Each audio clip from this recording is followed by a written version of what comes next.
Hi everybody, Andreas here. In today's podcast, we will pick up from where we left off last time when we made an introduction to fundamental analysis and the key concepts that influence the price of currencies.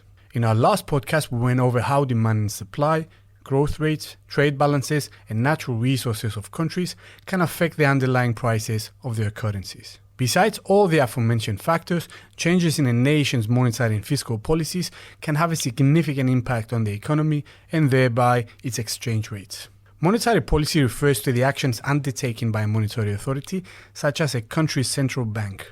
In most developed economies, central banks operate with a degree of autonomy and intervene accordingly whenever, for example, inflationary pressures get out of hand. Fiscal policy refers to the actions taken by the country's government to influence the economy, such as to improve the unemployment rates and boost economic growth. Central banks tend to keep control of their short-term interest rates in order to support the economy and particularly to control inflation. But before we go on how monetary policy can affect a country's currency, we need to visit the concept of inflation first. That brings us to the question, what is inflation and why it is so important? Now, to understand why, it is important to see inflation in its extreme forms, i.e. very high inflation, also known as hyperinflation, or negative inflation, also known as deflation. Now, inflation as such is the rate at which the general level of prices for goods and services is rising.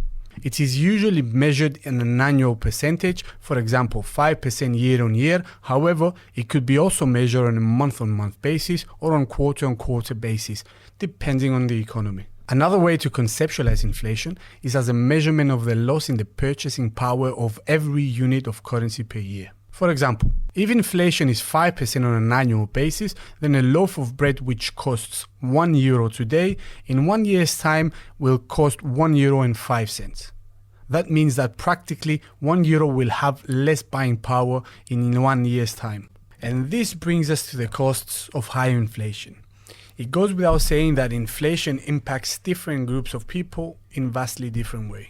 Generally speaking, high inflation hurts savers. If you have €100,000 in the bank and inflation unexpectedly spikes to 10%, your money now buys roughly 10% fewer goods or services. This in contrast, however, could benefit the borrowers because the money they pay back are worth less than the money they borrowed. Imagine you just got a loan of €100,000 to buy a house and inflation spikes to 10%. The same house is now worth $110,000, but you in return have to pay only $100,000 for your loan. Sharp and unexpected inflation burst on a year-on-year basis pose a threat to any economy, as the uncertainty of what is to follow pushes consumers to reduce their spending, since their real income may fall, corporations become more hesitant to invest, and so on and so forth. That brings us to hyperinflation, where the prices happen to be rising so fast that money becomes practically worthless. Classic example is the Zimbabwean inflation case in 2008. One of the worst instances of hyperinflation was recorded in Zimbabwe. In 2008, inflation was estimated at 231 million% year on year. That means that a loaf of bread that cost $1 Zimbabwean in 2007 was worth 231 million just 1 year later. Imagine trying to plan your personal expenses, business investments, or savings in such a wild environment. It's practically impossible.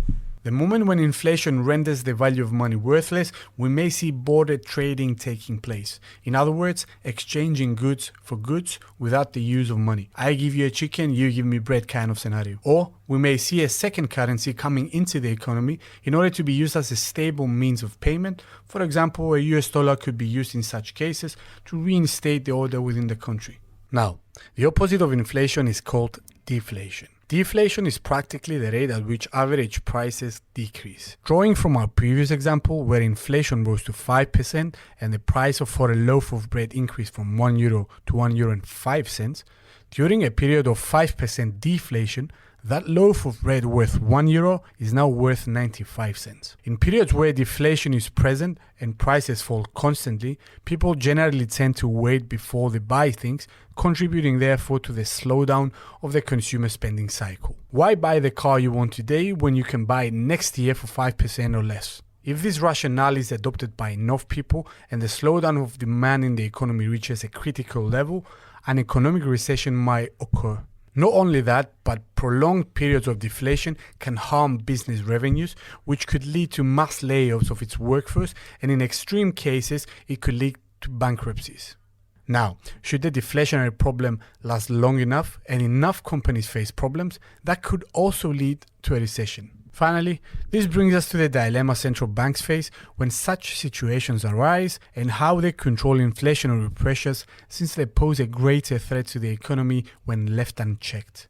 In our next video, we will talk about how central banks actually tackle the problem of inflation. Thanks for listening. Stay tuned.